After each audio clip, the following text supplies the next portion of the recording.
नमस्कार, मैं रितेश श्रीवास्तव और युवा हुंकार में आप सभी का स्वागत है।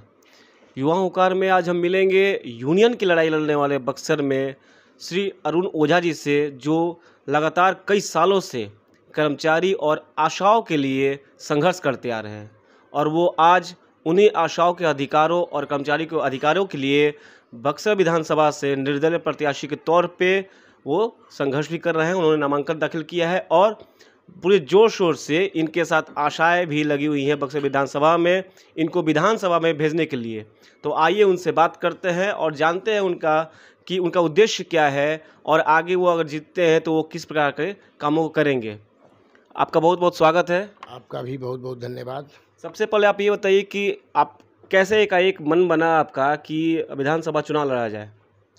मैं सेवा के क्षेत्रों में जब था और सेवा के क्षेत्रों में स्वास्थ्य सेवा में रहते हुए मैंने भ्रष्टाचार का देखा जो रूप, और जो विधानसभा में लोग जाते हैं बात तो बड़ी बड़ी करते हैं लेकिन काम कुछ नहीं करते हैं।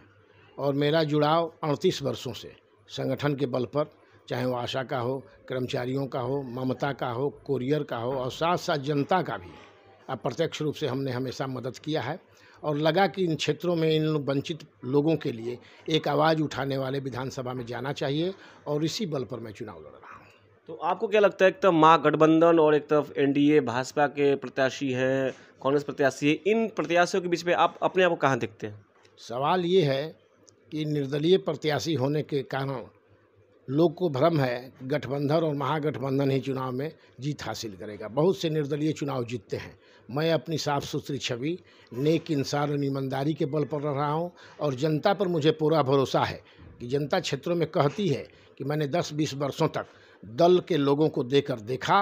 दल के लोग आज इनके साथ हैं, कल ही दल बदल लेते हैं। इसलिए आप स्वतंत्र हैं और हम जनता भी स्वतंत्र हैं, इसलिए हम स्वतंत्र उम्मीदवार को पसंद करते हैं। तो आप जीतने के बाद अगर चुनाव जीतते हैं तो ऐसा कौन सा काम आपको दिखता है सबसे पहले करना चाहिए?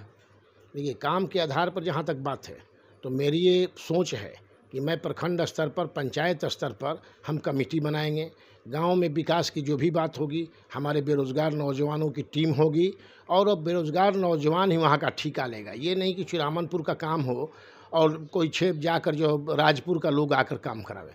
क्षेत्र के कर्मचारी नौजवान जो बेरोज़गार हैं वो काम कराएंगे और वहीं के मजदूर मिस्त्री जो होंगे उस काम को करेंगे, ताकि वहाँ रोज़गार का सृजन भी हो। और गांव के लोग कराएंगे तो अपने हिसाब से अच्छा कराएंगे। आप देख रहे हैं नली गली का हाल, 1 साल के बाद नली गली सड़कें टूट जाती हैं। आखिर कौन सा उसमें विधान लगता है कि 1 साल के बाद टूटी है? हम लोग बड़े बड़े रोड देखे हैं, कोइलवर पुल देखे हैं, बरसों से खड़ा है और ये कौन से हालात पैदा हो गए हैं कि सड़क 1 साल के बाद टूट जाती है और 5 साल तक उसके मरम्मत के लिए ठेकेदार को भी कहा जाता है कि 5 साल आप देखते रहिए, यानी 5 साल ही उसका लिमिट है।